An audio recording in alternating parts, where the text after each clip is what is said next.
বন্ধুরা চিংড়ি মাছ করব পেঁয়াজ দিয়ে। তো এখানে ডুমো ডুমো করে আলু কেটে নিয়েছি, আলুটা ভাজবো। আলুটা ভাজতে দিয়েছি, আলুগুলো ভাজা হয়ে গেছে, তুলে নিচ্ছি। একই তেলে আমি চিংড়ি মাছটা ভেজে নেব।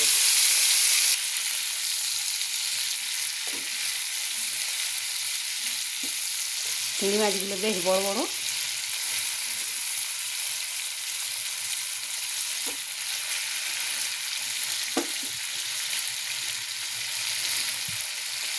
চিংড়ি মাছ ভাজা হয়ে গেছে, এবার তুলে নেব।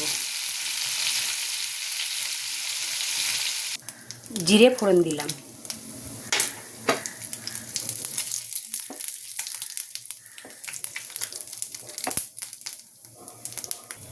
জিরের হালকা গন্ধ চলে এসেছে, পেঁয়াজটা দিয়ে দিলাম, ছোটো দুটো পেঁয়াজ। এখানে আমি আদা রসুন টমেটো কিছুই দেবো না বন্ধুরা, শুধু পেঁয়াজ আর একটু গুঁড়ো মশলা দিয়ে চিংড়ি মাছটা বানাবো। পেঁয়াজটা ভাজা ভাজা হয়ে গেছে, আলু দিয়ে দিলাম।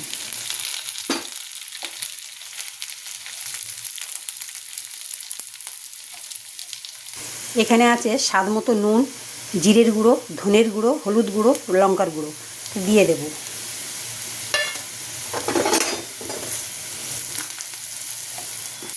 মশলাটা কষানো হয়ে গেছে, এবার আমি জল দিয়ে দেবো।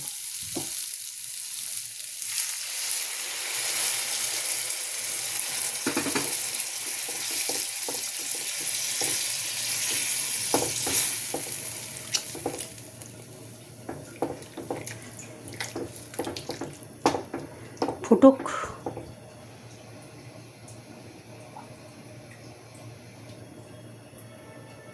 এখানে চিংড়ি মাছগুলো দিয়ে দেব, ভেজে রেখেছিলাম।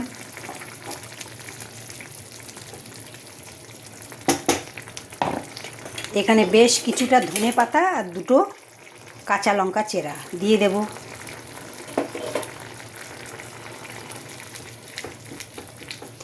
বন্ধুরা এরকম করে খাবেন, খুব ভালো লাগে।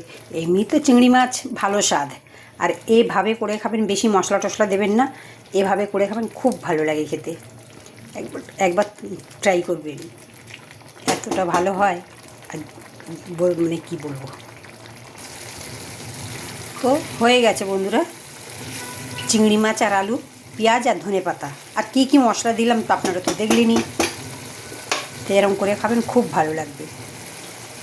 তো বন্ধুরা এরকম শর্টকাট ভিডিও যদি আপনাদের ভালো লেগে থাকে তো লাইক শেয়ার কমেন্ট করবেন, বন্ধুদের সঙ্গে শেয়ার করবেন, আর প্লিজ আপনাদের হাত ধরে আমি এগিয়ে যাব, আমার পাশে থাকবেন। তো ভিডিওটা দেখবার জন্য ধন্যবাদ।